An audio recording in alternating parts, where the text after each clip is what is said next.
حضرت عمر رضی اللہ تعالی عنہ کے قبر مبارک کی جگہ کھل گئی تھی تھوڑی سی، بارش سے یا کسی اور وجہ سے، تو مورخین لکھتے ہیں کہ اتنی خوشبو وہاں سے ظاہر ہوئی ہے، اتنی خوشبو. یہ واقعہ جب ہم لوگوں کو سناتے ہیں نا تو ملحد اور ایتھیس لوگ اور جو آج کل کے سیکولر لوگ ہیں نا، جو کرامات کے منکر ہیں، وہ ہنستے ہیں کہ قصے کہانیاں ہیں. تو یہ واقعات ان کو قصے کہانیاں لگتے ہیں جنہوں نے ایسی کرامتیں اپنی آنکھوں سے نہ دیکھی ہوں. ہم نے تو چونکہ اس زمانے کے شہیدوں کے خون کی خوشبو سونگھی ہے، اس لیے ہمارے لیے اس واقعے کو تسلیم کرنا بہت آسان ہے کہ یار یہ تو آج کے شہیدوں کے ساتھ ہو جاتا ہے. تو سید وہ تو عمر بن خطاب تھے جن کے بارے میں نبی نے فرمایا لو کان بعدی نبی لکان عمر، میرے بعد کوئی نبی ہوتا تو کون ہوتے؟ عمر ہوتے. تو بعض دفعہ شہداء کے ساتھ ہو جاتا ہے، لیکن یہ بھی کوئی قاعدہ کلیہ نہیں ہے. حضرت حمزہ شہید تھے، ان کی قبر جب کھولی گئی ہے تو جسم سلامت تھا. حضرت حمزہ رضی اللہ تعالی عنہ جہاں شہید ہوئے نا، آج ان کی قبر وہاں نہیں ہے کیونکہ سیلابی پانی کی وجہ سے اس قبر کے گرنے کا خطرہ تھا، ان کو شفٹ کیا گیا، منتقل کیا گیا، تو جسد اطہر سلامت تھا ان کا. لیکن علماء کہتے ہیں کہ یہ بھی کوئی قاعدہ کلیہ نہیں ہے. اگر کسی شہید کا جسم خراب ہو گیا، بدبو آنے لگی، تو اس سے بدگمان ہونا جائز نہیں ہے، کیونکہ کرامت کا صدور جب اللہ چاہتے ہیں ہوتا ہے، جب نہیں چاہتے نہیں ہوتا.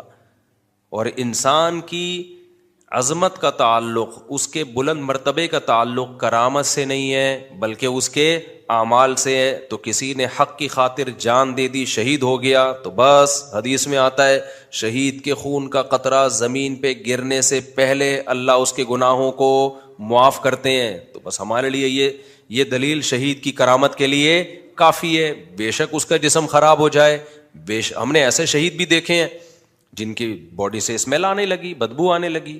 کوئی بدگمان ہونے کی ضرورت نہیں ہے بھائی، جس نے اللہ کی خاطر جان دے دی، اب اس کے خون سے خوشبو آئے یا بدبو آئے، اس سے ہماری صحت پہ کوئی فرق نہیں پڑتا. سوال پیدا ہوتا ہے جب نہیں پڑتا تو پھر اللہ بعض شہیدوں کو یہ درجہ دیتے ہیں، بعض کو نہیں دیتے.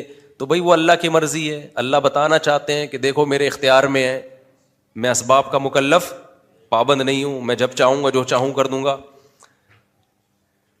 یہ بالکل ایسے اعتراض ہوگا کہ جیسے یہودی نبی صلی اللہ علیہ وسلم پہ اعتراض کرتے تھے کہ دیکھیں پچھلے پیغمبروں میں تو ایک معجزہ ہوتا تھا کہ جس کی قربانی قبول ہوتی تھی، آسمان سے آگ آتی تھی اور وہ کھا جاتی تھی اس کے جانور کو، تو آپ یہ معجزہ کیوں نہیں دکھا رہے؟ تو نبی نے کیا فرمایا؟ بھائی تمام پیغمبروں کے ساتھ ایسا نہیں ہوا، یہ کوئی قاعدہ تھوڑی ہے. نبی صلی اللہ علیہ وسلم کو اور معجزے دیے. اب کوئی عیسائی یہ دعویٰ کرے کہ عیسیٰ علیہ السلام تو مردوں کو زندہ کر دیا کرتے تھے، سید الانبیاء محمد صلی اللہ علیہ وسلم تو کیوں نہیں زندہ کر دیتے؟ تو ہم کیا جواب دیں گے؟ بھائی اللہ نے وہاں یہ معجزہ دکھایا، یہاں چاند کے 2 ٹکڑے کر دیے، تو وہ اللہ کی مرضی ہے. پھر بھی اگر کسی عیسائی کی سمجھ میں نہ آئے تو آپ اسے کہیں اچھا موسیٰ علیہ السلام کو تو تم بھی مانتے ہو، وہ تو لاٹھی کو سانپ بنا دیا کرتے تھے، عیسیٰ علیہ السلام نے لاٹھی کو سانپ کیوں نہیں بنایا؟ فما ہوا جوابکم فیہا فہو جوابنا فیہ. سمجھتے ہو کہ نہیں سمجھے؟ مجھے پتا ہے. مطلب یہ ہے کہ پھر جو آپ وہاں تعویل کرو گے وہی تعویل ہم کیا کر لیں گے؟ یہاں کر لیں گے. الزامی جواب بڑے خاندانی ہوا کرتے ہیں. الزامی جواب جو ہے نا، جب سامنے والے کی سمجھ میں نہ آ رہا ہو نا تو اسی کی دلیل کو اسی پہ پھیر دو،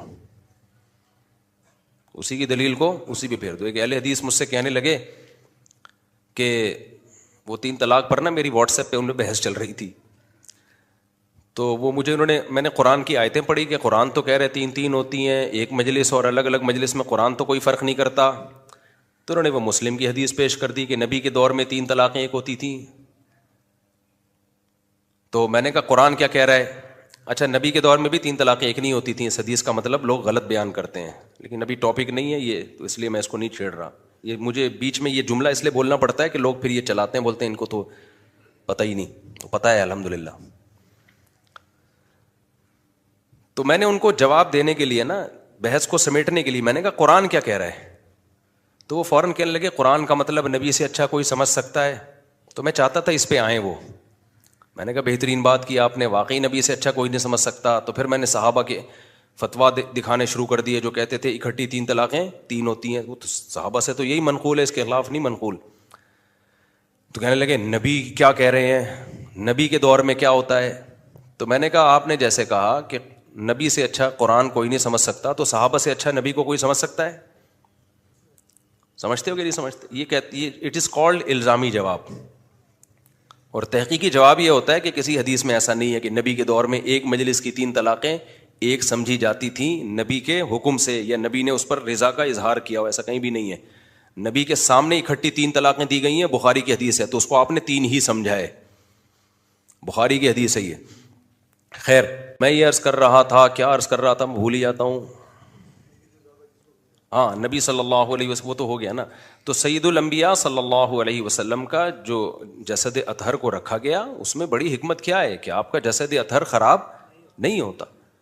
لیکن عام جو میت ہے, خراب کا لفظ کہنا بھی میں سمجھتا ہوں بے ادبی ہے. آپ کے جسد اطہر میں ذرا بھی تغیر بھی پیدا نہیں ہوتا, ذرا بھی نہیں تغیر ہوتا. تو اب ہو کیا رہا ہے, ہم لوگ بہت ساری چیزیں نا غیر مسلموں سے لی ہیں ہم لوگوں نے, کیونکہ ہم لوگ بہت طویل عرصہ ہندوؤں کے ساتھ رہے ہیں. تو ہماری سوسائٹی میں کچھ چیزیں کہاں سے آ گئی ہیں, ہندوؤں سے آ گئی ہیں. جہیز آ گیا ہندوؤں سے, بارات آ گئی ہندوؤں سے, ایک بیوی والا سیٹ اپ کہاں سے آ گیا, ہندوؤں سے آ گیا. دیر سے شادی انگریزوں سے آ گئی. اپنا تو کچھ رہا نہیں نا, ہماری حکومتیں جو اسلامی حکومتیں ہوا کرتی تھیں وہ تو بڑھ گئیں, اور ہمارا جو اپنا ہمیں اسلامی ملک ملا اس میں بھی ہم نے اسلام کو نافذ نہیں کیا. اس میں بھی ملا جلا اسلام ہے. اس میں کون سا اسلام ہے کہ جب ہماری لبرل اور سیکولر حکومتوں کو کچھ کرنا ہوتا ہے نا غیر اسلامی کام, تو اس کو اسلام قبول کروا کے کروا دیتے ہیں. وہ کیا کروا دیتے ہیں, مشرف با اسلام کر کے مارکیٹ میں. جیسے یہ عدالتی خلا کے خلاف آج کل میں بہت چیخ رہا ہوں نا, تو اس پہ بھی قرآن کی آیتوں کے لیبل لگا دیے انہوں نے. میں ایک جملہ یاد رکھو بس, یہ بس, اب میں زیادہ نہیں اس ٹاپک پہ بولوں گا. جج صرف اپنی بیوی کو طلاق دے سکتا ہے, دوسروں کی بیویوں کو نہیں دے سکتا, بس یہ یاد رکھو, یہ نعرہ لگایا کرو. اور آج کل کے جو چند اسکالر آ رہے ہیں نا جو کہہ رہے ہیں مشکات میں اتنی حدیثیں ہیں جس سے پتہ چلتا ہے عورت یک طرفہ خلا بھی لے سکتی ہے, ایک بھی حدیث نہیں ہے مشکات میں. ان سے کہیں وہ حدیث کا نمبر کے ساتھ ترجمہ کریں, پھر میں بتاؤں گا یہ ترجمے میں کہاں کہاں گڑبڑ ہو رہی ہے.